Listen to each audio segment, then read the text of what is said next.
ஆதலால் பூச்சக்கரம் அசையாதபடி நிலை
இப்போது கண்ணுக்கால் கண்ணு கண்டாத கூடிகள் நமக்கு விரோதமாக முற்றுகை போடப்படும்.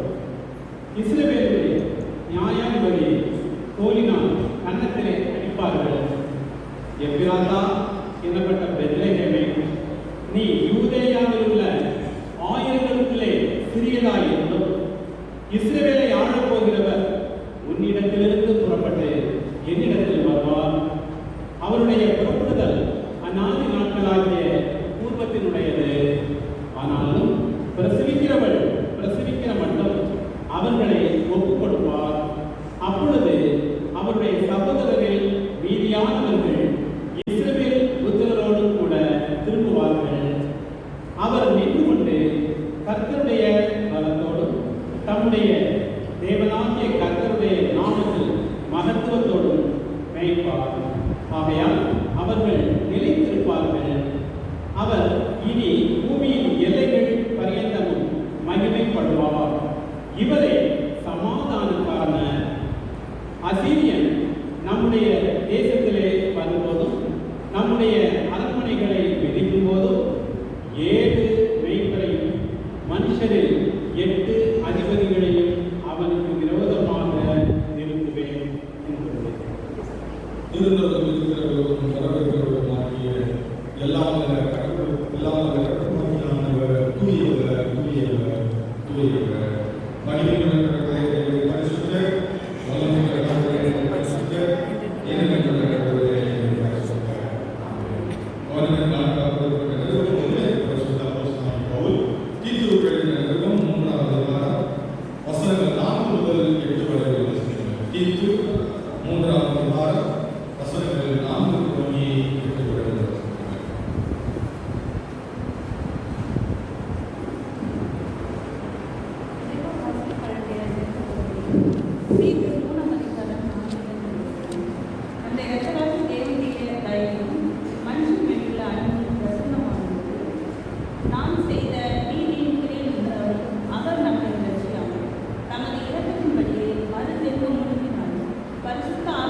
ஒரே கடவுளை விசுவாசிக்கிறே வார்த்தையும் உண்மையும் காணப்படுவதையும் காணப்படாததுமான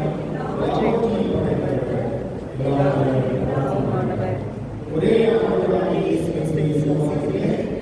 கடவுளுடைய ஒரே பிதாவான எல்லா காரியங்களுக்கும் முன்னே பிதாவாகிய கடவுள் உண்டாக்கப்பட்டவரல்ல. கடவுள் ஜோதி ஜோதி மெய்யான கடவுள் மெய்யான கடவுள் யாருடைய இயேசுவானவர் இவரை கொண்டு எல்லாம்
Suriya Kura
ஜெபம் செய்வோம். வசனம் தியானிக்கையில் இதயமது ஆறுதலே காரிருளில்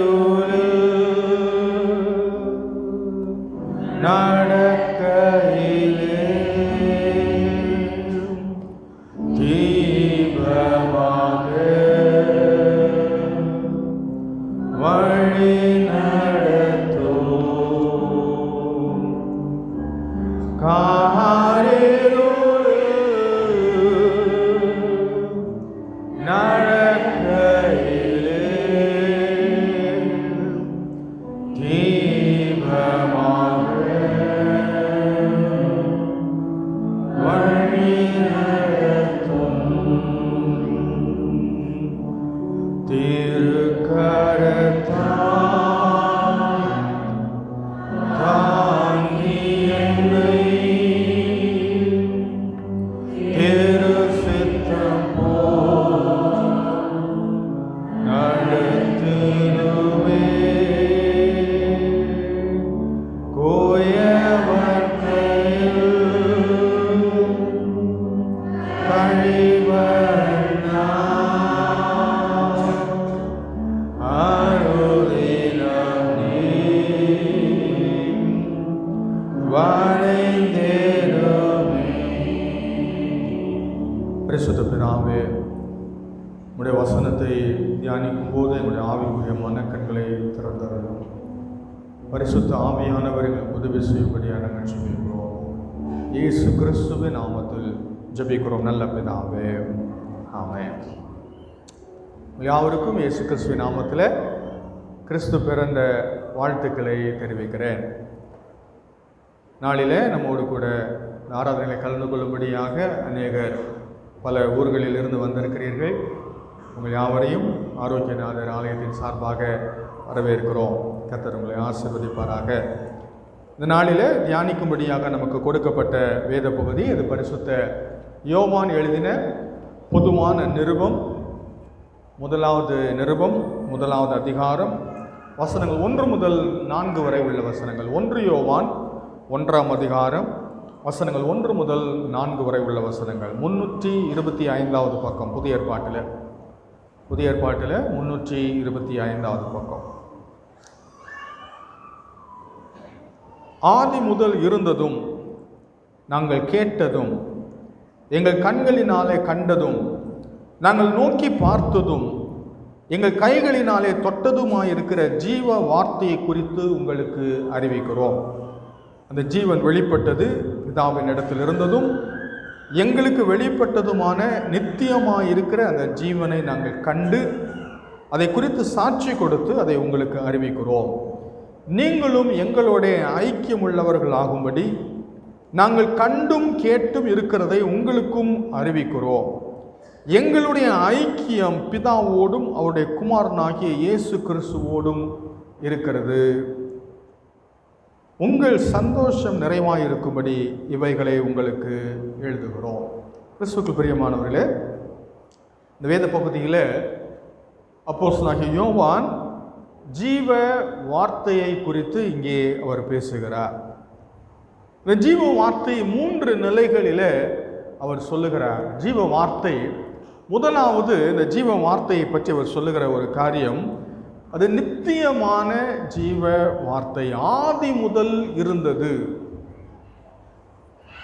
இயேசு கிறிஸ்து 2021 ஆண்டுகளுக்கு முன்பதாக பூமியிலே மனிதனாக வந்து பிறந்தார். நம்ம எல்லாருக்கும் தெரியும். அதுக்கு முன்னாடி அவர் இருந்தாரா இல்லையா? இருந்தார். எங்க இருந்தார்? 2வது வசனத்தில் நம்ம வாசிக்கிறோம், அந்த ஜீவன் வெளிப்பட்டது பிதாவின் இடத்தில் இருந்ததும். அவர் பிதாவின் இடத்தில் இருந்தார். அவர் ஆதியும் அந்தமும் இல்லாதவர், அவர் முடிவில்லாத ஆண்டவர், அவர் நித்தியமான வார்த்தை. ஆகையினால அவர் கடவுளிடத்தில் இருந்தார். யோவான் நற்செய்தியில் அவர் சொல்லும்போது அவர் கடவுளாய் இருந்தார் என்று நாம் வாசிக்கிறோம். ஆகையினாலே அவர் நித்தியமானவர், அவர் என்றென்றைக்கும் இருக்கிறவர், அவருக்கு தோற்றமும் இல்லை முடிவும் இல்லை, அவர் ஆதியில் இருந்தவர், ஆதியில் இருந்த வார்த்தை, நித்தியமான ஜீவ வார்த்தை. இரண்டாவது காரியம் அவர் சொல்லுகிறார், வெளிப்பட்ட வார்த்தை, மாமிசத்தில் வெளிப்பட்ட வார்த்தை.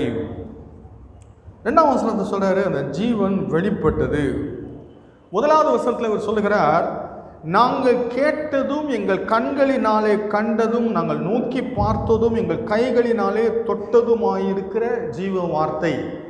இந்த வார்த்தை ஆதியில் இருந்த வார்த்தை, பிதாவினிடத்தில் இருந்த வார்த்தை மாமிசத்தில் வெளிப்பட்டது. இதுதான் 2021 ஆண்டுகளுக்கு முன்பு நடைபெற்றது. இயேசு ஆதியில் இருந்தவர், அவர் நித்தியமான கடவுள், என்றென்றைக்கும் உள்ள ஆண்டவர். அவர் பாதியிலே சரித்திரத்திலே அவர் பிரவேசித்தார், மனிதனாக வந்து அவதரித்தார். அதைத்தான் நாம் கொண்டாடுகிறோம். அவர் என்றென்றைக்கும் இருக்கிற ஆண்டவர். அவர் 2019 ஆண்டுக்கு 21 ஆண்டுகளுக்கு முன்பதாக அவர் பூமியிலே மனிதனாக வந்து அவதரித்தார். காணக்கூடாத கடவுள் நாம் காணக்கூடியவராக வந்தார். மனிதர்கள் காண முடியாதபடி ஒளியில் வாசமாயிருக்கிற ஆண்டவர், அவர் அதரிசனமானவர், அரூபியானவர். அவர் நீங்களும் நானும் காணும்படியாக வந்தார். அவர் அந்தரங்கத்தில் இருக்கிறவர். அவர் நம்மை சந்திக்கும்படியாக வந்ததை நாம் கொண்டாடுகிறோம். கடவுள் மனிதனானார். மறைவாய் இருந்த கடவுள் இயேசுவில் தன்னை வெளிப்படுத்தினார். நம்மால் அறிய முடியாத கடவுள், நம்முடைய அறிவுக்கு எட்டாத கடவுள், நம்முடைய தொடர்புக்கு அப்பால் இருந்தவர், உன்னதங்களில் இருந்த ஆண்டவர் நம்மை சந்திக்கும்படியாக நம்மை தேடி வந்ததை நம் வேதத்தில் வாசிக்கிறோம். ஆகையினாலே இந்த மாம்சத்தில் கர்த்தர் வெளிப்பட்டார். இந்த ஆண்டவருடைய வருகையை குறித்து ஏராளமான வார்த்தைகள் உரைக்கப்பட்டிருந்தது. ஆகையினால் தீர்க்கதரிசிகள், கடவுளுடைய பிள்ளைகள் இதற்காக எதிர்நோக்கி ஆவலாய் காத்திருந்தார்கள். இந்த மேசியாவை பார்க்க வேண்டும், அவருடைய வார்த்தையை கேட்க வேண்டும் என்று ஆவலோடு எதிர்நோக்கி இருந்தார்கள். மத்தேயு எழுதின நற்செய்தி நூலிலே இயேசு கிறிஸ்துவே சொன்ன ஒரு வார்த்தையை நம்ம வாசிக்கிறோம். மத்தேயு 13ஆம் அதிகாரம் 16, 17 வசனங்களை ஒருவர் வாசிக்கலாம்.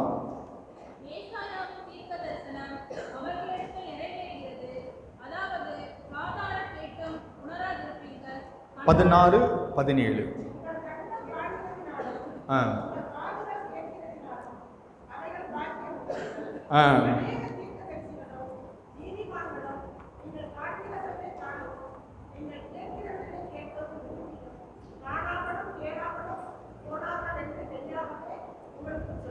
தீர்க்கதரிசிகள் எதிர்நோக்கி காத்திருந்தார்கள் அவருடைய வரவுக்காக. ஆனால் அவர்களுடைய காலத்திலே அவர் வராததினாலே அநேகர் அவரை பார்க்க முடியவில்லை. இயேசு கிறிஸ்து வந்தபோதும் சிலர் அவருடைய வருகைக்காக எதிர்நோக்கி காத்திருந்தார்கள். சகரியா, சிமியோன், அன்னாள், இப்படி பலர் அவருடைய வருகைக்காக எதிர்நோக்கி காத்திருந்தவர்கள் அவரை கண்டு சந்தோஷித்தார்கள். ஆகையினாலே இங்கே யோவான் சொல்லுகிற நற்செய்தி என்ன? அவர் மாமிசத்தில் வந்தார். அவர் மாமிசத்தில் வந்தார். நாங்கள் அவரை பார்த்தோம், நாங்கள் அவரை கேட்டோம், நாங்கள் அவரை தொட்டோம் என்கிற ஒரு அற்புதமான உண்மையை இங்கே அவர் சொல்லுகிறார். யோவான் இந்த நற்செய்தியை எழுதும் போதும், நிருபத்தை எழுதும் போதும் இருந்த சூழல் என்னவென்றால், கடவுள் தூயவர், இந்த சரீரம், இந்த மாமிசம் காண்கிற உலகம் எல்லாம் தீமை நிறைந்தது, குறைவுள்ளது. ஆகையினாலே கடவுள் இந்த உலகத்தோடு தொடர்பே கொள்ள மாட்டார் என்று அவர்கள் எண்ணினார்கள். கிரேக்க தத்துவம் என்ன நினைத்தது? இந்த அசுத்தமான, இந்த கேடுபாடுள்ள, இந்த குறைவுள்ள உலகத்தோடு கடவுள் சம்பந்தம் வைத்துக்கொள்ள மாட்டார் என்று எண்ணினார்கள். அந்த சூழ்நிலையிலே இயேசு பூமியிலே மனிதனாக வந்தார் என்பதை அவர்களால் புரிந்து கொள்ள முடியவில்லை. ஆகையினாலே நிறைய பேர் என்ன சொன்னாங்க? அவர் நிஜமாகவே மனுஷனா வரலங்க, காட்சி கொடுத்தாரு அப்படின்ட்டாங்க. இயேசு கொஞ்ச நாள் பூமியில காட்சி கொடுத்தார் அப்படின்னு சொன்னாங்க. ஆனால் இங்கே யோவான் அதை மறுத்து அவர் சொல்லுகிற காரியம், அவர் காட்சி கொடுக்கலைங்க, நாங்கள் அவரை எங்கள் கண்ணார பார்த்தோம், நாங்கள் அவர் கூடவே இருந்தோம், அவர் செய்கிறத நாங்கள் பார்த்தோம், அவர் சொன்னதை நாங்கள் கேட்டோம், நாங்கள் அவரை தொட்டு பார்த்தோம், ஆகையினால அவர் காட்சி கொடுக்கவில்லை. இது ஒரு தரிசனம் அல்ல, இது இயேசு மனிதனாக வந்து பிறந்து மனிதனானார் என்று சொல்லுகிறார். இதை அவர்கள் ஏற்றுக்கொள்வது ரொம்ப கடினமான ஒரு காரியமாக இருந்தது. ஆனாலும் இது வேதத்தினுடைய சத்தியம். இயேசு மாமிசத்தில் வந்தார். தரிசனம் என்பது ஏதோ ஒருத்தர் பார்க்கலாம், கனவுன்றது யாரோ ஒருத்தர் பார்க்கலாம். ஒரு கூட்டம் ஒரே கனவை பார்க்க முடியுமா? ஒரு கூட்டம் ஒரு தரிசனத்தை பார்க்க முடியுமா? ஆளுக்கு ஒரு தரிசனம் பார்க்கலாம், ஒரே தரிசனத்தை எல்லாரும் பார்க்க முடியாது. ஆகையினால் இது தரிசனம் அல்ல, இயேசு எங்களோடு இருந்தார், எங்களோடு வாழ்ந்தார், அவர் பேசினதை கேட்டோம், அவர் எங்களோடு நடந்தார் என்று சொல்லுகிறார். அது மாத்திரமல்ல, இயேசுவுமே தான் சரீரத்தில் இவர்களில் ஒருவராக இருக்கிறேன் என்பதை பார்க்கும்படிக்கு அனுபவிக்கும்படிக்கு விரும்பினார். அநேக நேரங்களில் சீஷர்கள் கொஞ்சம் சந்தேகம் கூட வந்துருச்சு. இயேசு உயிர் தெழுந்த போது அவர்களுக்கு கொஞ்சம் சந்தேகம் வந்துச்சு, ஒருவேளை ஆவியா இருப்பாரோ, பூட்டி இருக்கிற அறை வீட்டுக்குள்ள வந்துட்டாரே இவர் ஆவியா இருப்பாரோ, இல்லை ஏதாவது பிரம்மையா தரிசனமா? பார்த்த பிறகு கூட அவங்களால நம்ப முடியல. இயேசு என்ன செய்தார்? லூக்கா எழுதின சுவிசேஷம் 24ஆம் அதிகாரம் 39ஆம் வசனம் வாசிங்க. 24:39.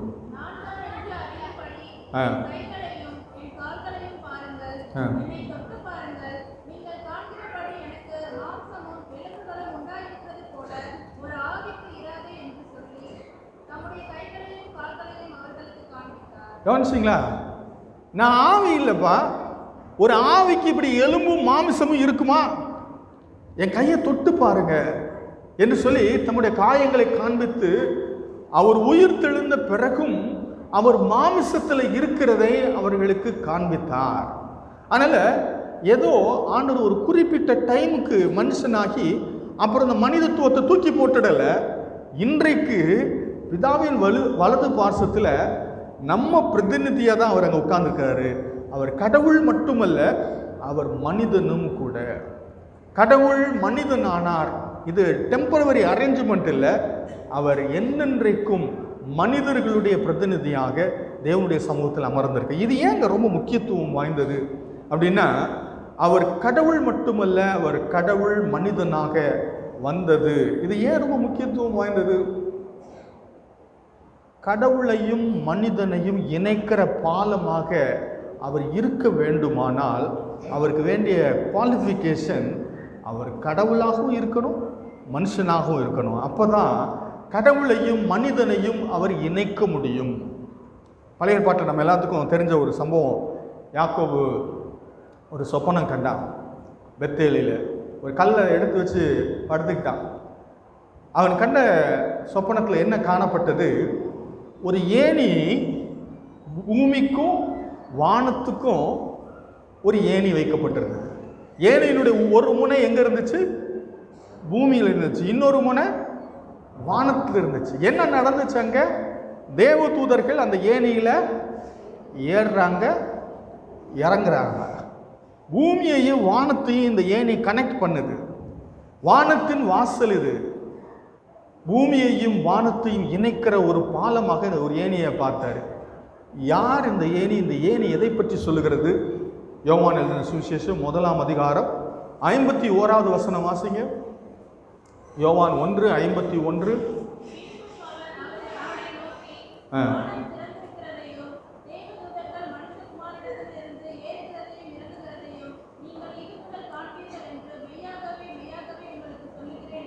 ஆமாம், இந்த பகுதியில் அவர் சொன்ன காரியம் யாரை பற்றி சொல்றாரு? இயேசு தன்னை பற்றி சொல்கிறார், மனுஷகுமாரனை பற்றி சொல்றாரு. மனுஷகுமாரனை பற்றி என்ன சொல்றாரு?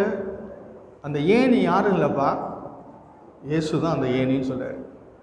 வானத்தையும் பூமியையும் இணைக்கிற பாலம் யாரு?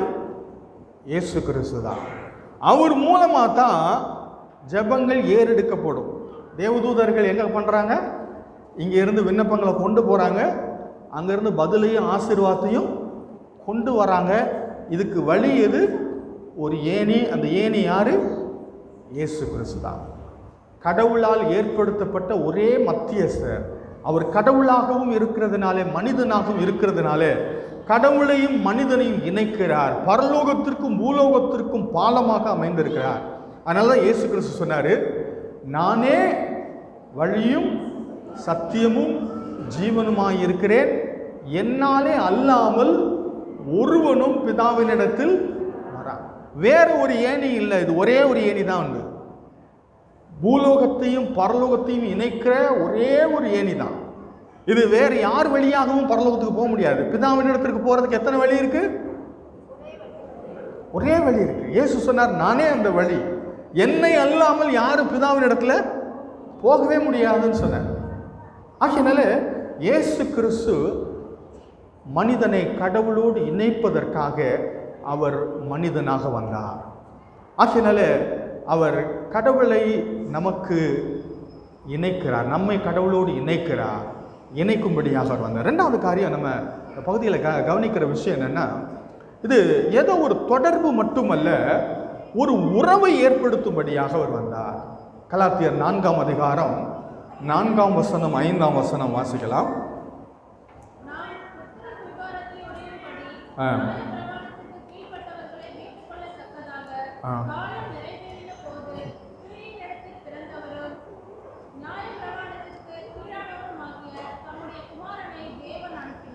தம்முடைய குமாரனை தேவன் அனுப்பினார். எதுக்காக? What is the purpose? என்ன காரணத்துக்காக தேவன் தம்முடைய குமாரனை அனுப்பினார்? 4வது வசனத்துடைய முதல் வரி வாசிங்க.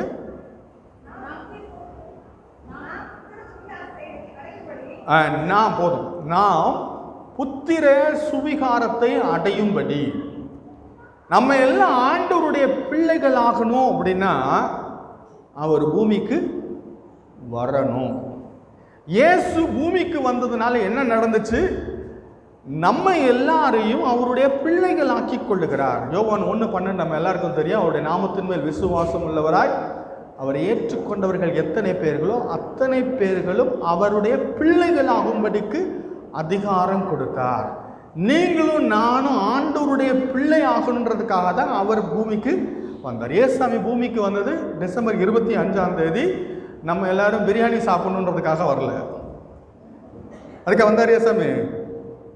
வருஷம் வருஷம் ஒரு நாள் எல்லாரும் கொண்டாடட்டும், எல்லாரும் பிரியாணி சாப்பிட்டோம், புது ட்ரெஸ் போட்டுக்கணுன்றதுக்காக வந்தார் இல்லை. இயேசு பூமிக்கு வந்ததனுடைய நோக்கம் நம்ம எல்லாரும் அவருடைய பிள்ளைகள் ஆக வேண்டும், புத்திரர் ஆக வேண்டும். அதனால அடுத்த வசனத்தில் என்ன சொல்றார் பாருங்க, 6வது வசனத்தில், மேலும் நீங்கள் புத்திரராக இருக்கிறபடினால் அப்பா பிதாவே என்று கூப்பிடத்தக்கதாக தேவன் தம்முடைய குமாரனுடைய ஆவியை உங்கள் இருதயங்களில் அனுப்பினார். ஆகையினால இயேசு பிதாவை பிதாவே என்று அழைத்தார். கடவுளை பழைய ஏற்பாட்டு பரிசுத்தவான்கள் எல்லாரும் கர்த்தர் தேவன் யெகோவா என்ற பேரில் அவர் அழைச்சாங்க. ஆனால் இயேசு கிறிஸ்து மாத்திரம் பிதாவை நோக்கி ஜெபிக்கும் போது என்ன சொல்லி கூப்பிட்டாரு? கடவுளை பிதாவேன்னு ஜெபம் பண்ணார். அவ்வளவு நெருக்கமான ஒரு உறவு இருந்தது. ஏன்? அவர் பிதாவினுடைய ஒரே பேரான குமாரன். சரி, அது அவருக்கும் உள்ள தொடர்பு. ஆனால் அதுக்கு பிறகு என்ன நடந்துச்சு? சீஷர்களுக்கு ஜெபிக்க கற்றுக் கொடுக்கும்போது ஆண்டவர் அவங்களுக்கு என்ன சொல்லி கொடுத்தாரு?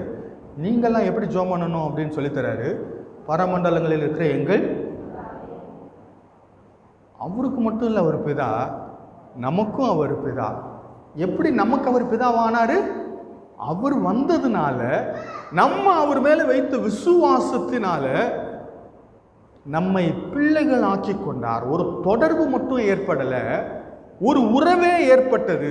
நமக்கும் கடவுளுக்கு இடையே ஒரு உறவு, அவரை அப்பா பிதாவேன்னு கூப்பிடுகிற ஒரு உறவை ஏற்படுத்தி கொடுத்தார். ஆகையினால இயேசு கிறிஸ்து பூமிக்கு வந்ததனுடைய நோக்கம் பரலோகத்தையும் பூலோகத்தையும் தொடர்பு படுத்த, நமக்கு ஒரு உறவை ஏற்படுத்தி கொடுக்க, அவருடைய பிள்ளைகள் ஆகும்படிக்கு ஆண்டவர் இந்த அற்புதமான காரியத்தை நமக்கு செய்திருக்கிறார். ஆகையினால ஆதி முதல் இருந்த ஜீவ வார்த்தை இது மாமிசத்தில் வெளிப்பட்ட ஜீவ வார்த்தை. மூன்றாவது முக்கியமான காரியம், இந்த 1 யோவான் 1ஆம் அதிகாரத்தில் சில வசனங்களை கொஞ்சம் கூர்ந்து கவனிங்க. வசனத்தினுடைய கடைசி வரி இப்படி சொல்லுது, ஜீவ வார்த்தையை குறித்து உங்களுக்கு அறிவிக்கிறோம் போட்டிருக்கா. 2வது வசனத்தை பாருங்க. அந்த ஜீவனை நாங்கள் கண்டு அதை குறித்து சாட்சி கொடுத்து அதை உங்களுக்கு அறிவிக்கிறோம். 3வது வசனம் பாருங்க. நீங்களும் எங்களுடைய ஐக்கியம் உள்ளவர்கள் ஆகும்படி நாங்கள் கண்டும் கேட்டும் இருக்கிறதை உங்களுக்கு அறிவிக்கிறோம். 4ஆம் வசனத்தில் பாருங்க. உங்கள் சந்தோஷம் நிறைவாக இருக்கும்படி இவைகளை உங்களுக்கு எழுதுகிறோம். 3வது காரியம் என்னன்னு கவனிச்சிட்டிங்களா?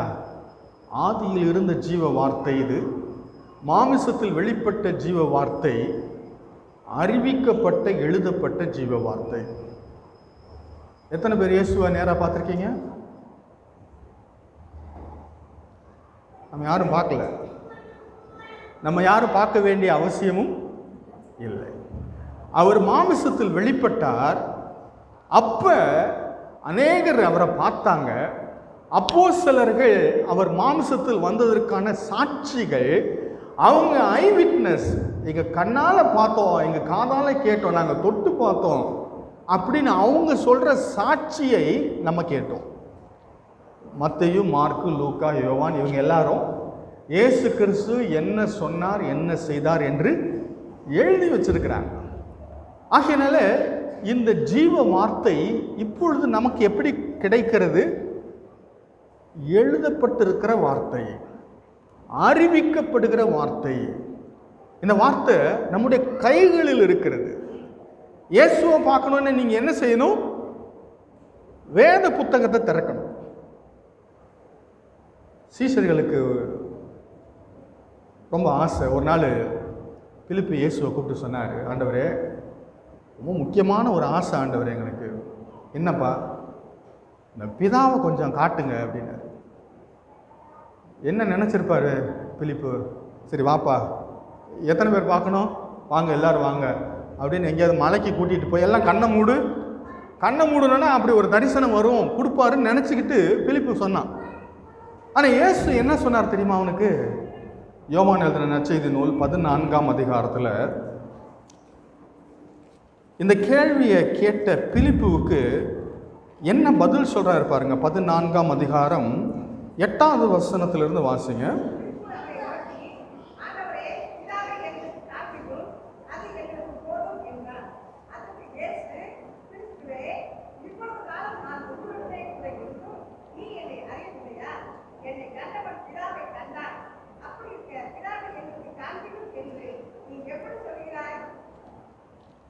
இங்க அவர் சொன்ன காரியம் என்ன சொல்றாரு?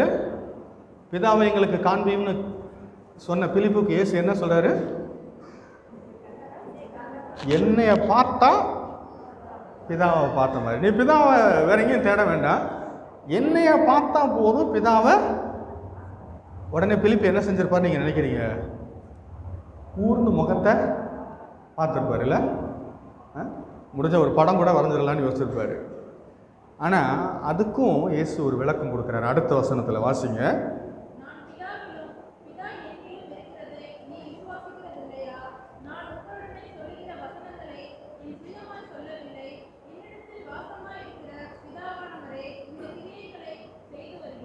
கவனிங்க என்ன சொல்றாரு? என்னை கண்டவன் பிதாவை கண்டான். எப்படிங்க அது?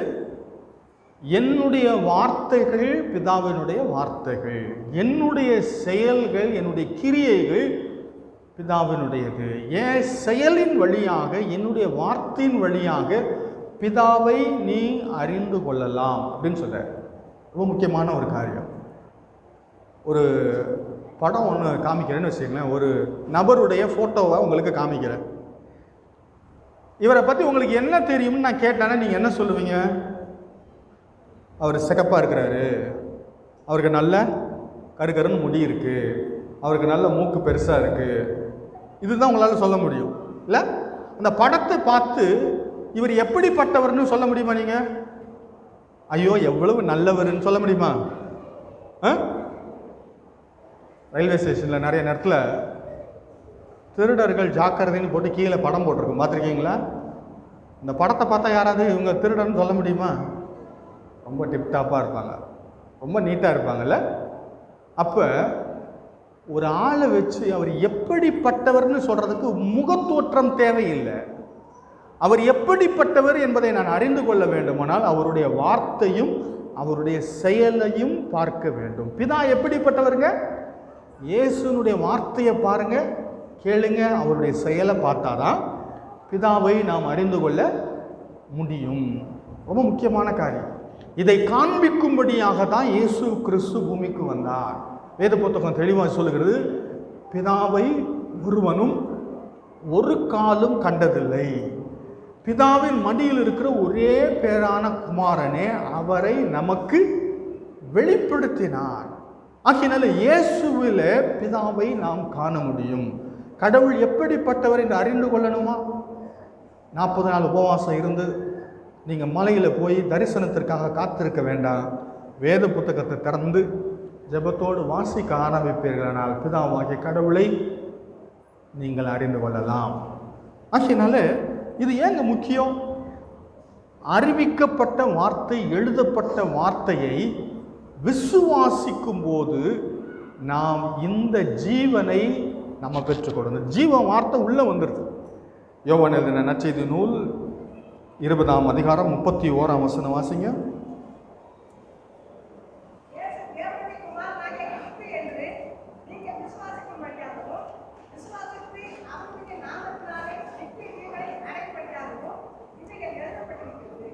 கவனிச்சிங்களா? இங்கே அவர் என்ன சொல்றாரு? அற்புதமான ஒரு கான்வர்சேஷன். பார்த்து நம்ப மாட்டாங்க, தொட்டு பார்த்தா தான் நம்புவேன்னு சொல்றாரு தோமா. இயேசு அவரை பார்த்து என்ன சொன்னாரு? கண்டு விசுவாசிக்கிறவனிலும் காணாமல் விசுவாசிக்கிறவர்கள் யாருங்க? அது பார்க்காம விசுவாசிக்கிறது யாரு? யாரு?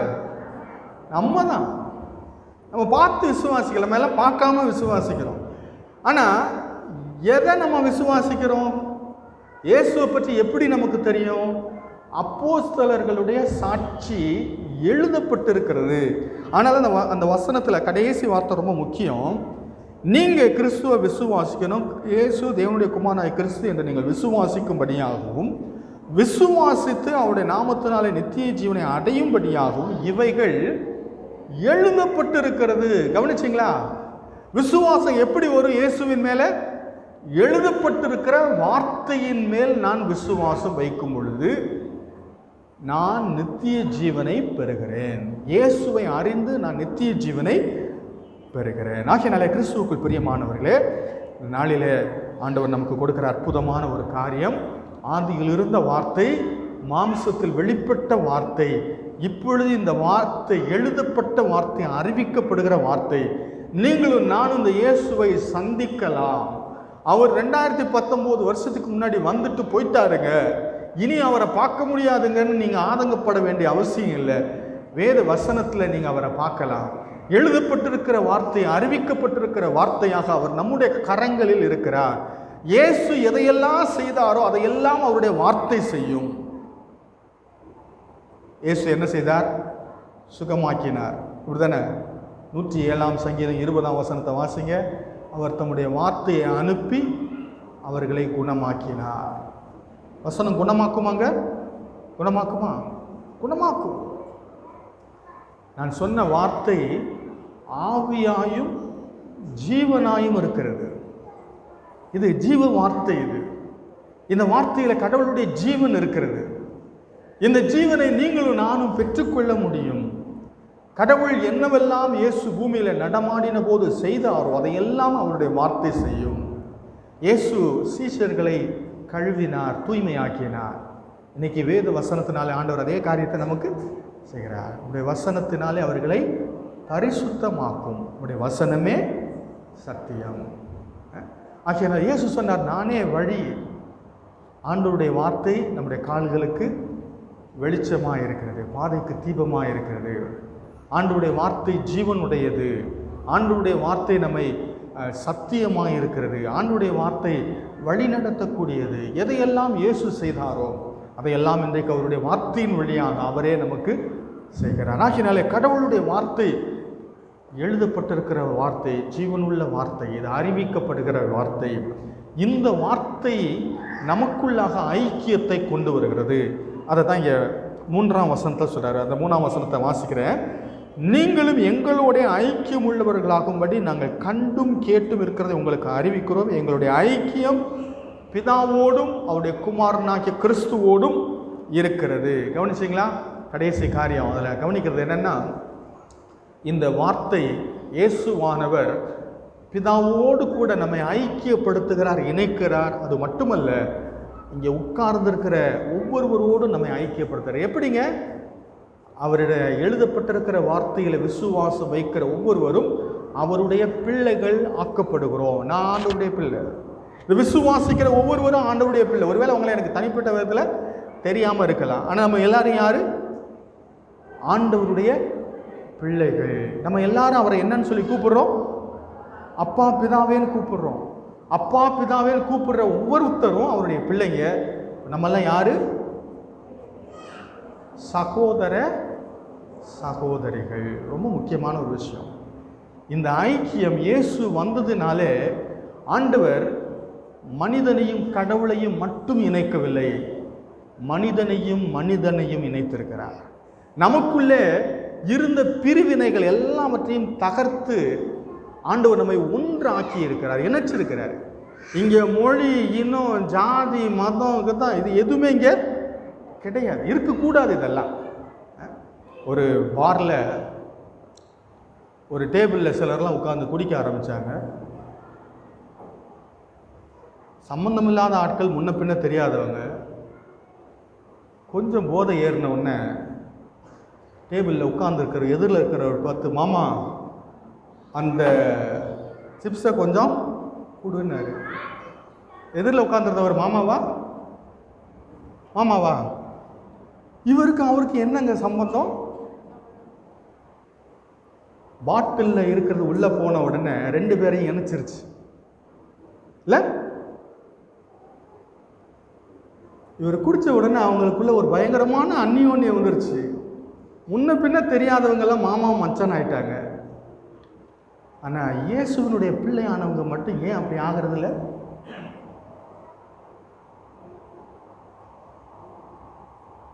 உண்மையிலே நீங்கள் இயேசுடைய பிள்ளை ஆயிருந்தீங்கன்னா இந்த ஐக்கியம் இருக்கும். ஏதோ பேருக்கு சர்ச்சுக்கு வந்துட்டு போயிட்டு அவரோடு கூட அந்த ஐக்கியமும் உறவும் இல்லாததுனால தான் இத்தனை பிரிவினைகள். இந்த ஐக்கியத்தை ஆண்டவர் ஏற்படுத்தியிருக்கிறார், இணைச்சிருக்கிறார். இந்த இயேசுனுடைய இரத்தத்தினாலே கழுவப்பட்டவர்கள் எல்லாரும் அவருடைய பிள்ளைங்க. நீங்கள் எந்த ஜாதின்றது முக்கியம் அல்ல, நீங்கள் எந்த இனத்தை சேர்ந்தவர்கள், எந்த மொழி பேசுகிறவர்கள் என்பது முக்கியத்துவம் வாய்ந்ததல்ல. நீங்கள் இயேசுனுடைய பிள்ளைகளா என்பது முக்கியம். நல்ல கவனிங்க. உண்மையிலே நீங்கள் இயேசுடைய பிள்ளைகள் ஆக்கப்பட்டிருப்பீர்கள், ஆனால் பிரிவினைகளை கடந்து ஒருவரை ஒருவர் நேசிப்பீர்கள். அப்படிப்பட்டவங்களை தான் ஆண்டவர் அங்கே அனுமதிக்க முடியும். கவனிச்சிங்களா? நான் அவன் பக்கத்தில் உட்கார முடியாதுன்னு நீங்கள் இங்கே சொன்னீங்கன்னா அங்கே போகிறதுக்கு நீங்கள் அன்ஃபிட்டு. ஏன்னா அங்கே எல்லாரும் பக்கத்தில் உட்கார்ந்து ஆகணும் இல்லை? இங்கே பக்கத்தில் இருக்கவங்க கூட ஐயோ அவங்க பக்கத்தில் நான் உட்கார மாட்டேன், நான் அவங்க கூட ஐக்கியமாக இருக்க மாட்டேன் அப்படின்னா அங்கே போகிறதுக்கு நம்ம அன்ஃபிட்டு. ஏன்னா அங்கே கிறிஸ்துவுக்கு எல்லாரும் ஒன்றாக இருப்பார்கள். நம்ம எல்லாம் அழகாக ஒரு பாட்டு பாடுவோம் இல்லை? இயேசுவின் குடும்பம் ஒன்று உண்டு, அன்பு நிறைந்திடும் இடம். அப்படியா? அந்த குடும்பத்தில் நீங்கள் இருக்கீங்களா? ஆண்டவராகிய இயேசு கிறிஸ்து வந்தது நம்மை கடவுளோடு இணைப்பதற்காக மட்டுமல்ல, அவருடைய பிள்ளைகள் ஆக்கப்பட்ட ஒவ்வொருவரையும் ஆண்டவர் இணைத்திருக்கிறார். ஒரே அப்பத்தில் ஒரே இரத்தத்தில் நாம் பானம் பண்ணும்படிக்கு ஒரு குடும்பமாக்கி இருக்கிறார். பிரிவினைகள் எல்லாவற்றையும் களைந்துவிட்டு நாம் ஒன்றாக இருக்க வேண்டும் என்பது அவருடைய திருவுள சித்தம். ஆகையினால எந்த ஒரு கிறிஸ்தவன் ஜாதியை சொல்லி கொண்டிருக்கிறானோ அவன் கிறிஸ்துவனுடைய இரட்சிப்புக்கும் திட்டத்திற்கும் விரோதமாக செயல்படுகிறவன், கிறிஸ்துவனுடைய சரீரத்திற்கு எதிராக செயல்படுபவன், பரிசுத்த ஆவியானவருக்கு எதிராக வாழ்பவன். அவன் தேவனால் பிறந்தவன் அல்ல. தேவனால் பிறந்தவன் தேவனுடைய அன்பினால் நிறைந்திருப்பான். ஆண்டவருடைய பிள்ளைகள் எல்லாரும் அவனுடைய உடன் பிறந்தவர்கள். இந்த இணைப்பை ஆண்டவர் ஏற்படுத்தி கொடுக்கும்படியாக, இந்த ஐக்கியத்தை ஏற்படுத்தி கொடுக்கும்படியாக வந்தார். ஆகையினாலே அறிவிக்கப்பட்ட வார்த்தை அநேகரை ஆண்டவருடைய மந்தைக்குள்ளாக கொண்டு வருகிறது. அதனால தான் திருச்சபை குறித்து ஆண்டவர் கொடுத்த ஒரு பிக்சர், இது ஒரு மந்தை ஆடுங்க போகிறத பார்த்துருக்கீங்களா? அப்படியே ஒன்றா போகும். ஏங்க, அதுங்களுக்குள்ள ஒரு ஒற்றுமை இருக்குது. சிங்கம் புலி எல்லாம் பார்த்தீங்கன்னா எல்லாம் தனித்தனியாக, கரடி எல்லாம் தனித்தனியாக இருக்கும். ஆனால் ஆண்டவர் திருச்சபை அப்படி பார்க்கல. ஆண்டவர் நம்மை ஒன்றாக்கி வைத்திருக்கார். நம்ம ஒன்றாக இருக்கணுன்றதை அவருடைய திருவுள சித்தம். ஆகியனால கடவுளோடு நம்ம இணைக்கும்படியாக மட்டுமல்ல, சகோதர சகோதரிகளோடு இணைத்து நம்மை ஒன்றாக்கும்படியாக இயேசு வந்தார். அவருடைய நோக்கம் நம்முடைய வாழ்க்கையில் நிறைவேறி இருக்கிறதா? இயேசு வந்து நம்மை அவருடைய பிள்ளைகளாக்கி இருக்கிறார். இயேசு வந்து கடவுளை மனிதனோடு இணைத்திருக்கிறார். நம்மை அவரை நாம் கண்டுகொள்ள கிருபை செய்திருக்கிறார். கடவுள் எப்படிப்பட்டவர் என்பதை அறிந்து கொள்ள உதவி செய்திருக்கிறார். கடவுளோடு ஐக்கியம், மனிதர்களோடு ஐக்கியத்தை ஆண்டவர் ஏற்படுத்தி இருக்கிறார். அந்த மேலான ஐக்கியத்தில் வளர தூய ஆவியாகிய கடவுள் தாமே நமக்கு துணை செய்வாராக. ஆமென். ஜெபம் செய்வோம்.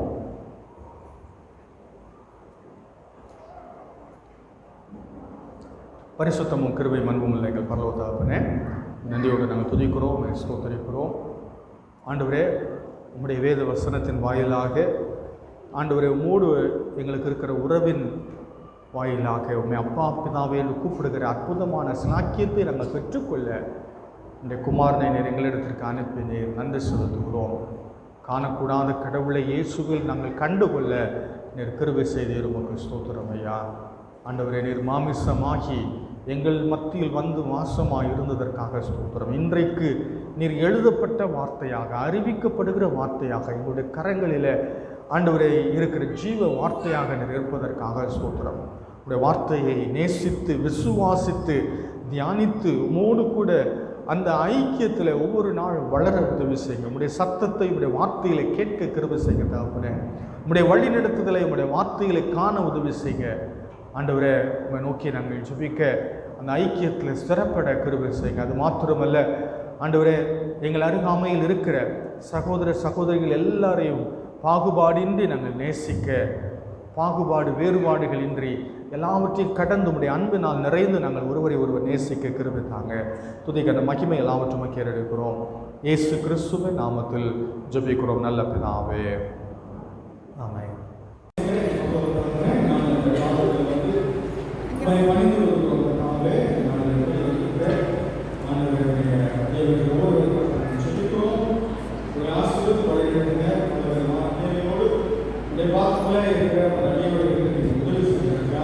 ஆண்டவரே,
ஆலோசனை சட்டத்துக்காக நாம் சுபிக்கிறோம்.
Amen.